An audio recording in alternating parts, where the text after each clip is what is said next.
Buongiorno a tutti dall'ippodromo Arcoveggio, convegno di domenica 1 novembre, prima corsa del pomeriggio riservata a cavalli di 2 anni.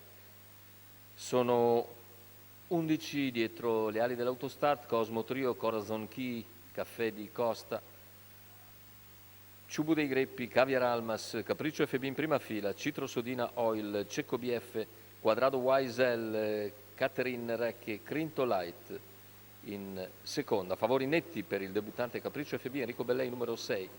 Macchina che accelera, partiti con la velocità iniziale di Caffè di Costa che va a condurre nei confronti di Caviar Almas e Corazon Key.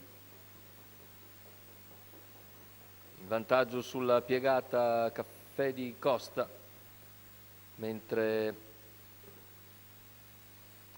vediamo le mosse esterne.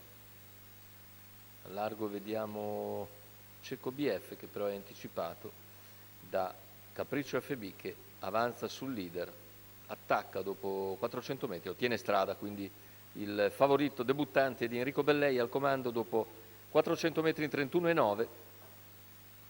All'esterno c'è Crinto Light che va con decisione sul nuovo battistrada e ottiene via libera in meno di 600 metri, completati in 47,5, sbaglia però l'errore di Crinto Light quando aveva già superato la condiscendente Capriccio FB.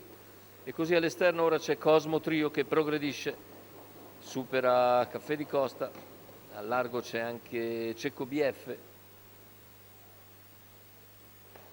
tanto 800 iniziali in 1, 3 e 2 con il favorito sempre nettamente al comando, mentre sbaglia Cosmo Trio dopo meno di 1 chilometro, Numero completato in 1 1,19. Cosmo Seconda Trio posizione sempre per squalificato. Caffè di Costa, seguito Numero da Caviar 11 Almas. Crinto All'esterno non Light progredisce più di squalificato. tanto Cecco BF. In quarta posizione rimane Corazon Key e così cavalli Numero all'interno 7 seguono il Cidrosudina treno Oil di corsa squalificato.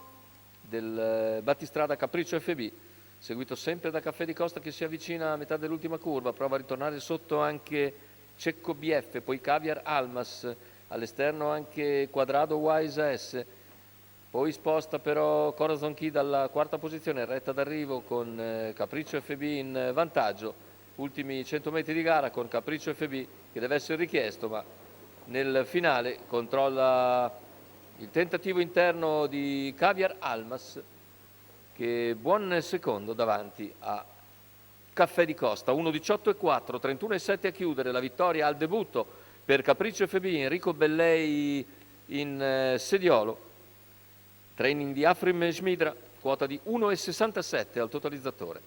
Vediamo le immagini dalla vittoria di Capriccio FB, questo portacolori della scuderia Malù, figlio di Varenne Immensité, che vince agevolmente. Finisce bene al secondo posto Caviar Almas, numero 5, al terzo è Caffè di Costa, numero 3.